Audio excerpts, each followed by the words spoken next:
All right, Shalom. Let's start off by giving all praise, honor, and glory to Yahweh, Shemal, Rashad, Shem, Rakakwadash, the abundance of the apostle, others, a great millstone.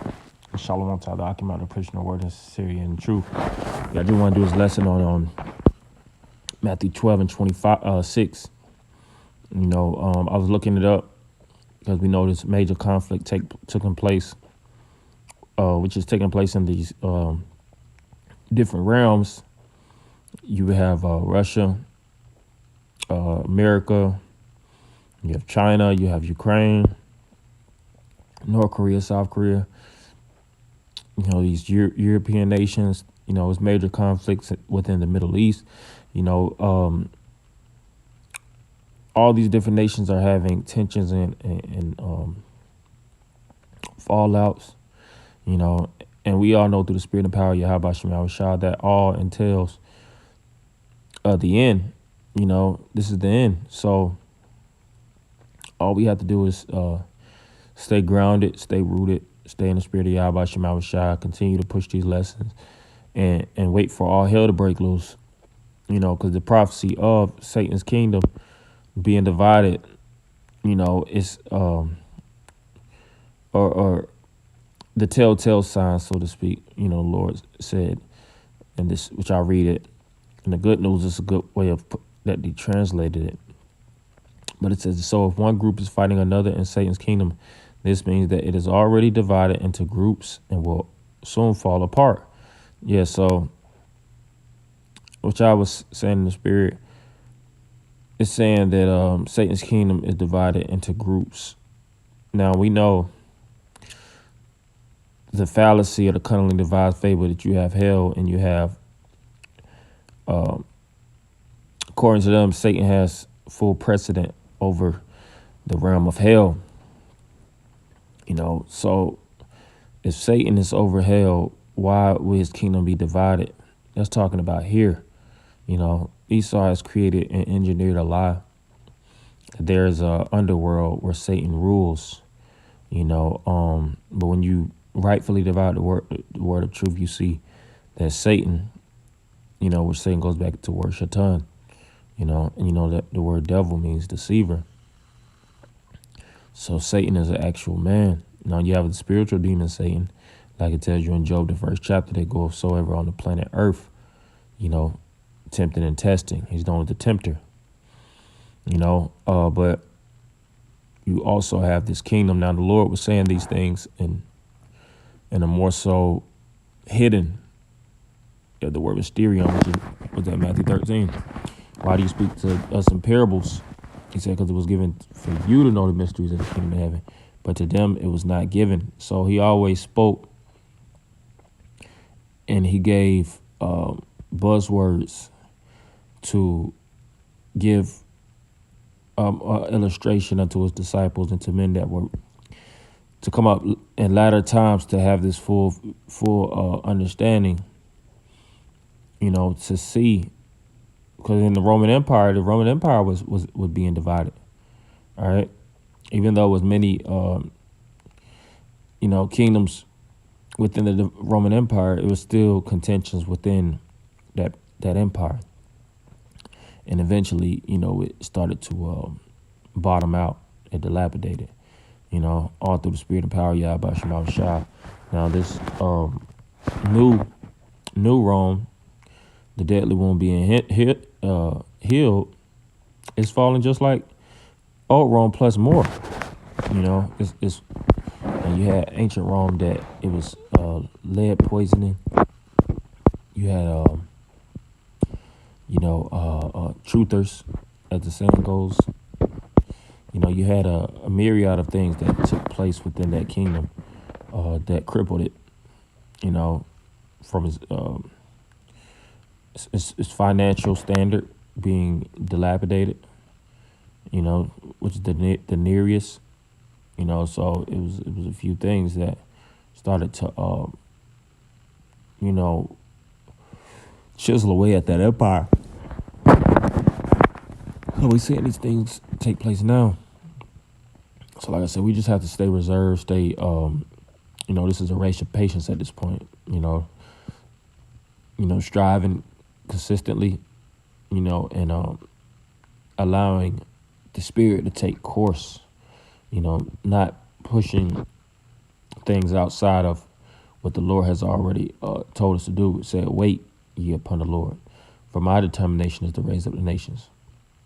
Know that I might pour upon them my wrath. So the Lord is drumming up this war, keeping Putin constantly sending out threats, sending out, what you were just now speaking about, you had an ICBM that was let off, or, what do you say, pretty much a, ballistic missile, I forget which, the actual, the category of that missile, but he did let off something that was devastating. I don't think it actually, what he said, it was in the town. It wasn't a thermonuclear missile. I don't know for sure the actual type, but Lord will not do a lesson on it shortly to get the more details. Because if an ICBM is let off, we know that the devastation is horrendous. Now he did let off something of that nature. So I'm gonna get a little bit more details. It just happened the other day. But nonetheless, let me just continue on this. Isaiah 47. Come down and sit in the dust, O virgin daughter of Babylon. Sit on the ground. There is no throne, O daughter of Chaldeans, but thou shalt no more be called tender and delicate. Yes, so this place is being brought down to that low state. Where the Lord said we would have healed Babylon, but she is not healed. Take balm for her pain. Verse 2, take the millstone and grind meal. Uncover thy locks, make bare the leg, which is the expose, which spiritually we always bring out these exposures, telling everything that has to be told about this kingdom, telling the origin story, telling you the superficial and the artificial fabrics that have been woven in this kingdom to keep us, pretty much in that constant state of delusion or illusion. The poison, the treachery, the lies, like it says in Hosea 4, through stealing and killing, and blood touch your blood. Uncover thy thigh, pass over the rivers. Thy nakedness shall be uncovered, yea, thy shame shall be seen. I will take vengeance, I will not meet thee as a man. Yes, so the Lord is going to come back in that full angelic mode, taking vengeance, So all we have to do, like I said, is just continue to push these videos, push these prophecies, and let the chess moves move, because the Lord ruleth in the kingdom of men. All right, He rules over the thoughts of all kings. Let me get that in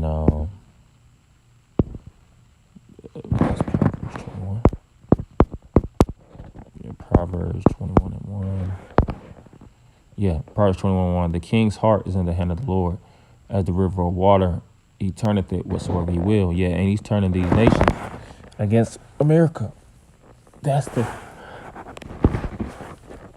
energy these nations is pushing. You're seeing that these leaders in here in America are looking to deal with politically and diplomatically. But the Lord is really even suspending that thought process. They're gonna have to continue to, like I said, beat their plowshares on the pruning hook. Supply Ukraine with more weapons which I just seen an article in that too, which I could, Lord willing, get into. If Russia takes over Ukraine, that means it has pretty much a stronghold, a major stronghold within Europe.